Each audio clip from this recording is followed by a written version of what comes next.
and then afterwards I'll show you the glides for the toes. Okay, but we'll start with the ankle first. Okay, so I just want to show you. Yesterday we did traction, compression, we did posterior glide, and we did anterior glide. Now we saw, well, maybe the first comment to mention is that there was a bit of confusion as to where you stand for the doing those glides.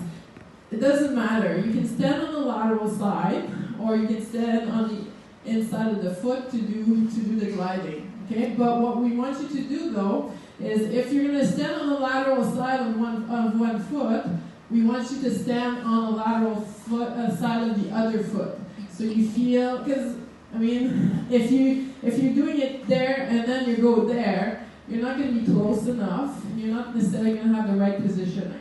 Okay, and you have to be You have to be consistent from one side to the other to make sure you assess the same thing. Okay, so if you prefer to do it inside the feet, just make sure you do it inside on the other side. If you do it outside, make sure you do it outside the other side. Okay. So just, and make sure, sometimes it's easier to do outside because you don't have the plinth in the way of your thigh. So then you can be out, you can get your patient close to you, and you can do your glide, and then you can go to the other side and do it. It does require a bit of patient movement, so sometimes, by just, we like just to go from one side to another without them to move too much. But so try to just be consistent. Doesn't matter which side you're going to do it, just be consistent, have the proper patient position, and the proper biomechanics for yourself. Okay? So that's the clarification about where to stand. Now, I just want to show an alternative for the anterior glide, because I saw some people struggling a little bit yesterday if your hand was not big enough to do the technique that Crystal was showing. So there's an alternative to it. You can do it in prone, and then you use a little bit more of your body weight in the situation. Okay. So to make sure you see well, I'm going to do it on this foot.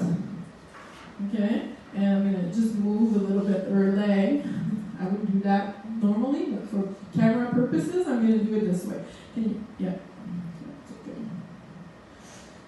Okay. So then I'm going to do the same that we did yesterday. Stabilize the tilted fib. You make sure you don't squeeze it too much, but you have a firm grip to be able to stabilize well the bones. Now she's a bit too much plantar flex, so I need to also be able to adjust the plantar flexion. So if you cup, basically the other hand will go on the posterior part of the talus, and the talus we saw that was just right under the malleolus. We want to be just right under it. Okay. So if we show it on the bone, it's not the same foot. This is the left foot. Okay. Right foot, and I'm doing it on the left. But just to show you, I'm stabilizing here the tilted fib, and then we have the talus right here. So I'm using my web space, okay, between my thumb and my index to have a good hold on the talus. And then I'm going to push it forward because I'm doing an anterior glide. I'm also going to use my hand to make sure I have a proper degree of plantar flexion. Okay?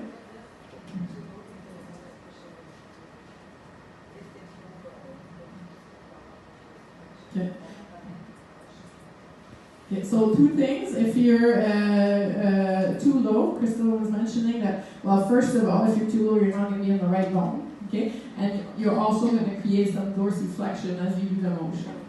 And we can see that during these spot checks or the OSCEs if you do that, okay? So if you're causing some plantar flexion, some dorsiflexion, you're not doing the right thing because we're not supposed to see that, okay? The anterior glide is associated with plantar flexion. Okay, so let's recap here. Okay, stabilize the tilted fib.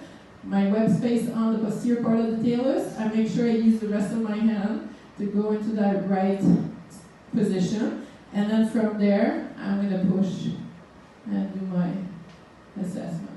And then let it recoil back naturally. Okay, so I'm sure it's been reviewed during the spot check this morning, but we're assessing neutral zone, R1, and I get to my R2. Okay? And while we discussed with the different clinicians before the lab, it was mentioned too that it's easier. It's probably easier for you to feel right now on someone that potentially has an anterior instability, anterior issue, because then it has more movement. So sometimes it's going to be easier for you to feel the difference in terms of the neutral zone R1, R2. But the instructor will elaborate on that in the different rooms. Okay? But in general, just try to practice on different people so you feel different things. But it's going to be easier to feel those things often on the anterior glide compared to the posterior glide because people tend to be hypermobile anteriorly versus sometimes stiff more posteriorly. Okay? So let's do it this way. Okay?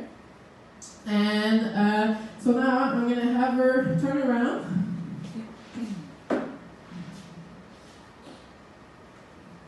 Okay, and then I'm just going to show, I'll show it on her left ankle actually because she has more mobility on that side. So I'll get you to bend this one so people can see. Okay, I just want to show you, I'm going to put a little bit of cushioning here. And we're going to just, you're going to try the prone position and then you're going to just briefly review your glides this morning. And you're going to try the grading.